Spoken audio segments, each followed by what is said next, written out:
அன்புமணி எந்த ஊர்ப்பா நீ? சாமு. எங்க வந்திருக்கீங்க? கஞ்சனூருக்கு. எதுக்கு வேண்டி வந்திருக்கீங்க? குழந்தைகள் முகாம் கொண்டா எனக்கு பண வேலையால என்ன செய்ய முடியும்ன்றத கத்துக்கிட்டு இருந்தேன். அதை கத்துக்கிட்டு என்ன பண்ண போறீங்க?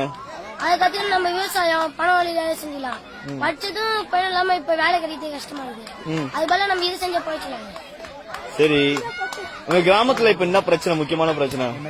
கிராமத்துலயா எந்த பிரச்சனையும் இல்லை, எல்லாம் சால்வ் போயிடுது. எல்லாம் சால்வ் போயிட்டு சூப்பர். சரி, நீ இந்த உலகத்தை எப்படி பாக்கணும்னு ஆசைப்படுற? இயற்கையா இருக்கணும். இயற்கையா இருக்கணும். எல்லா மத்தவங்க மேல அன்பு செலுத்தணும். நீ உன் கிராமத்துல எப்படி படிச்சு முடிச்சுட்டு பெரிய வேலைக்கு சிட்டிக்கெல்லாம் போன ஆசைப்படுறியா? எப்படி? சிட்டி போகணும். ஏன் சிட்டிக்கு போக மாட்டா?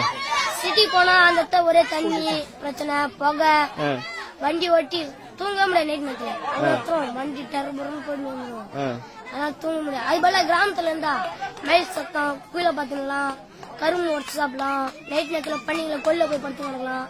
அது மாதிரி அமைதியா இருக்கும். அதான் விவசாயம். சரி, நிறைய பேர் இப்ப படிச்சு முடிச்சுட்டு கிராமத்துல இருந்து போயிட்டு ஆபீஸ்ல ஆகணும், பெரிய பெரிய கம்பெனில வேலை செய்யணும்ன்றாங்க. அவங்களுக்கு நீ என்ன சொல்லணும்னு விரும்புற? அவங்களுக்கா அவங்க முட்டாள் தான். சரி, விவசாயம் பண்றது சரியா தவறா? சரி. அப்படியா? நீ விவசாயம் தான் மக்கள் எல்லாம் வாழ முடியும்.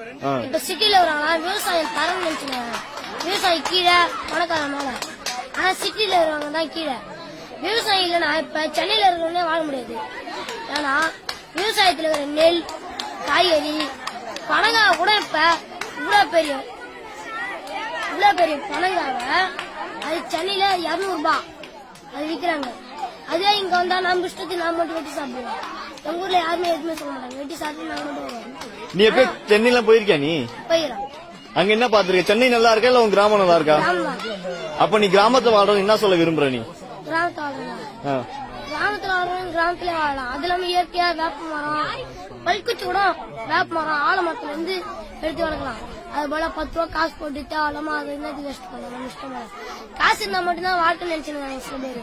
அந்த காசே இல்லாம இருந்தா வாழ்க்கை நம்மளும் தேடி வரும்.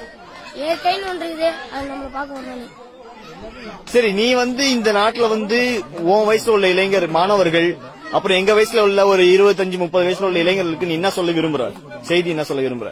சொல்றேன், எங்க மேல பசங்க எல்லாம் சில பேர் இயற்கையா வாழ்ந்து தினமும் ஆத்துங்கெல்லாம் போய் குளிப்பாங்க. பசங்க கூட சுத்துவோம். அதை பத்தில எதுவுமே இல்ல. எல்லாம் ஸ்கூல்ல ஒன்னா இருக்கும். ஜாதி மதம் எதுவுமே இல்ல. ஃப்ரெண்டு தான். அதுவே சில பேரு பெரியவங்க எல்லாம் அவங்களுக்கு எது இல்ல. தினமும் காலி பசங்க அப்படி இப்படி சுத்தி கிடப்பாங்க. ஜாலியா அவங்க கூட ஃப்ரெண்ட்ஸா விளையாண்டு அதை பத்தி ஜாதி மதம் எதுவுமே இல்ல எங்க ஊர்ல. Very good. இப்போ ஃப்ரெண்ட்ஸா எல்லாம் சந்தோஷமா வாழணும்னா கிராமம் தான் ஒரே வழி அதுக்கு இல்லையா?